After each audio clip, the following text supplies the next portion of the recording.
Welcome back to Chicago Theater Review. I'm Frank, and Gail, my co-host, is with us, and Darcy's still with us also. You know how we've been trying through the years, we talk about theater, but we also try and bring in other aspects of culture that's in Chicago. And today we have an excellent show. You know how we've had Chicago Cultural Center on, we've had the museums on, we've had Ravinia on. Well, today we really have a special guest, and we have a special show that's coming, an exhibit that's coming to Chicago, and we're going to talk about that. But first, we're going to talk about what's coming to Chicago. So to keep it short, I'm going to tell you the two big plays that are coming to Chicago, and the first is at Marriott. They will be doing Aladdin, and of course, that's a Disney production. Last time Aladdin was here was at Shakespeare Theater, and now it's going to be done at Marriott. So let's show the first clip right away.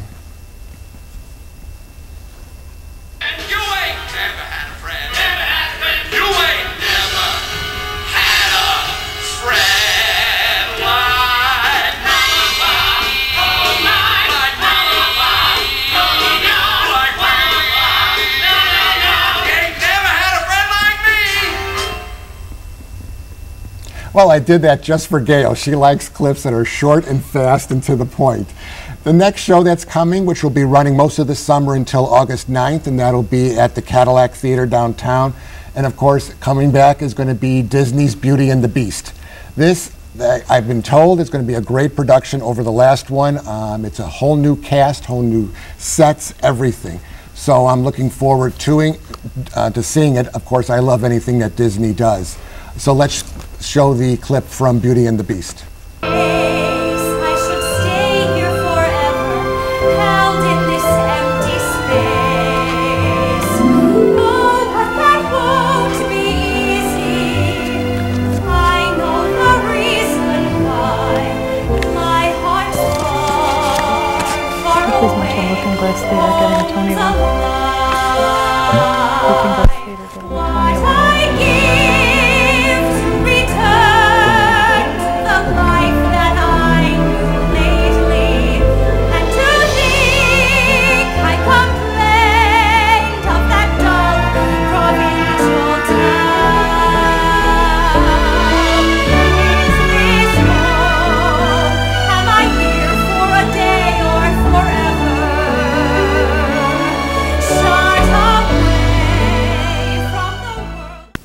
So that's Disney's Beauty and the Beast. Now, whenever I think of Disney, I think of art. You think of color, you think of great music. Well, this brings us now to our guests. When you think of art and great music and culture, what comes into most people's minds? Well, in my mind, the first word would be Italy. And so Italy has always been the center of all art. And that's why today we have three great guests. I am very pleased to introduce Silvio Marchetti, the director of the Italian Cultural Institute of Chicago, which I didn't even know we had one until 2 weeks ago, and I'm so glad that we do have one. Also, I want to introduce Kate Zeller, who is the curator, and she's going to be telling us what's coming. And of course, Marco Ferrari, and people from Chicago know his father, who has a great sculpture shop on Wells Street in Chicago, has been here for years. Welcome to Chicago Theater Review. Tell us, now, you are doing a presentation about the 150th anniversary of the unification of Italy. And most American history books don't really talk about this too much. And, you know, when we think of Italy, we think of it as a country that's been around for over 5,000 years. Yet, it only became a solid governmental state only 150 years ago. Tell us a little bit about that.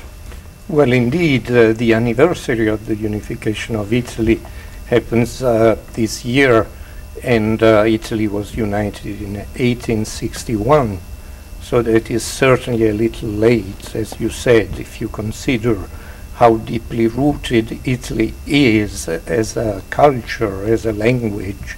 Dante was writing in Italian in 1200. Perhaps we may say that the Divine Comedy by Dante Alighieri is the poem that can be read today in the very same language, understanding the text, and no other European language can really do the same. If you read any text belonging to other European languages, you have to go back to 1500. Well, with Italian, you can read Dante, that was writing his comedy in 1200. So Italy indeed does have a very strong cultural and linguistic bind. At the same time, politically, got united so late. And the reason for that is basically that too many interests were keeping the country divided. One of these interests was the presence of the papacy. The Pope in Rome had his own temporal power. He had his own state. That state was posited right in between the north and the south, and the presence of that state, the papal state, that was supported by powerful Catholic countries like France, Austria, prevented the south of Italy and the north of Italy from unifying, from becoming one single country. Only in 1861 that was possible, because of a number of favorable circumstances, and Garibaldi was actually the hero that managed to unite the country under the patronage of the King of Savoy, the King of Sardinia, and the dynasty was the Savoy dynasty, Victor Emmanuel II. So Italy as a country was born 150 years ago. A young country, but a very old people, the Italians, who were there, as you said, since thousands of years back. Right, no, and it was surprised when I was reading about it, because I always think of Italy as being around for a long time, but not realizing that governmental-wise. But even today, the governments kind of change a little bit with the political powers that go on back and forth. But to me, it's a beautiful country, and it's a beautiful language. I think out of all the Romanesque languages, the Italians, the way they just speak it, I said, I can never do it. When I speak English, we speak slow. When I speak to an Italian and he speaks in English, he speaks slow. But when he speaks in Italian, it is so fast, I don't understand what he says, but it's so beautiful what comes out. It's all these vowels that make you feel like words blend together harmoniously.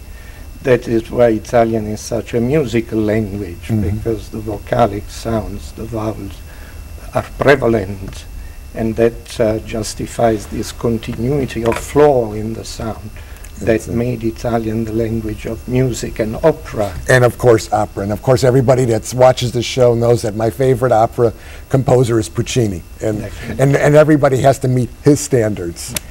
Kate, it's time to talk to you. You are the curator of this exhibit. Tell us what this exhibit is. So this exhibition, I was brought on to work on this exhibition as an independent curator just about in April. I first became acquainted with this project several months prior when the director came to the institution that I work for, the School of the Art Institute, and was asking for ideas about artists that could be in this exhibition that focuses on artists in Chicago who have connections with Italy. And pretty much it all came about because of the Venice Biennale as well. So the Italian Ministry of Foreign Affairs, the curator there, had this vision to call upon 89 cultural institutes from across the world to host satellite exhibitions, to sort of feature Italian-related artists in those different cities. So in this way of celebrating the 150th anniversary, this idea of thinking about how Italy, sort of this diaspora, not only of its people, but of its culture, and then having a moment to bring it all back together in Venice. So all these exhibitions are actually represented at the Biennale currently through film. And actually ours is represented through a film made by Marco as well, showing all seven artists. And we're going to show a part of it. We're going to show that film. It's 8 minutes long, but you're going to explain everything that goes on in that film for us. So then this specific show has 7 artists in it that were then selected by both the Institute and then their contacts in Venice. And so I inherited this group of artists and put together this show that looks at, as I was thinking about it, that to feature that idea of how these artists have connected so strongly back to this country. And thinking also at the same time of the idea of an Italian artist, you know, sort of the quote-unquote moment of it. If that, you know, any national association with an artist, there's always that heritage moment, but what are other ways, other iterations that can be explored? So this exhibition has a range of artists in terms of sort of their generational differences, but also in terms of their practices. So to me, it's a really exciting exhibition to see all these different artists come together in one space, who have very different practices, but Now, relate back to the everything will be at the Art Institute in Chicago? No, it's at the Italian Cultural Institute so in everything will be Chicago. okay. So that's 500 North Michigan Avenue, up on the 14th floor. And sculptures by Virginia Ferrari are in the main lobby of that building, so sort of that, as we called it, the sort of precursor appetizer to the show. And then up on the 14th floor is the full exhibition, featuring all 7 artists. Italian art, that's what we think of. Sculptures usually are Romanesque in color and in style. So now what you're going to show us is very modern. And I think that's an exciting part of it as well, of that the Institute was also able to coordinate with the museum to sort of have this focus on a sort of more historic view of Italian art, and then sort of have our, you know, microcosm of a biennale here at the Cultural Institute. So 7 artists, again, with this incredibly diverse range of practices, all working very here and now in a contemporary way. And the surprising thing is that all these artists are not really Italian. All of them except one, actually, and it's sort of my foil to the exhibition. So Soong Yang is South Korean born. He's South Korean, but he studied in Italy. He right? did, and he talks about Italy as the birthplace of his artistic practice. So that was, you know, one of the stories from the artist that got me thinking about the nature of this exhibition, and the idea of a sense of place, of how your experience of a place can so much influence your being and your idea of sensibility. Yeah, so I was surprised when I was looking at all these different things, and then I see his, and I'm going, wow, that's something really different, you know, especially when I saw the name going, oh, I'm sure Italy has every culture and every type of citizenship in there. So now let's go to you, Marco. You come from a family of artists. Yes, yeah. So tell us a little how you got into this. Yeah, I mean, my father is a sculptor, and he's been in Chicago for over 40 years producing works, and I grew up with that kind of sense of nostalgia and appreciation and respect for art, and so as kind of finding my own way, I got interested in film and music, and so with this exhibit here, you know, we met with the director, and my father and I, we were invited to showcase our work, and I created a film that basically represents the 7 artists in the exhibit, and this film will be, or is being shown at the Biennale in the Italian Pavilion. It's just running on a loop there for the duration of the exhibit. Tell us a little bit about what's in it, because I know it has all the different artists. Yeah, and you know, it was had to do it very quickly. Again, we were approached in April, and so in less than 3 or 4 weeks, I had to come up with this. And the basic direction was each artist had to have a minute. There was no sound because it's running in a loop at the Biennale. So. Yeah, I just had to kind of figure out the best way to represent these artists in a kind of clear, concise way.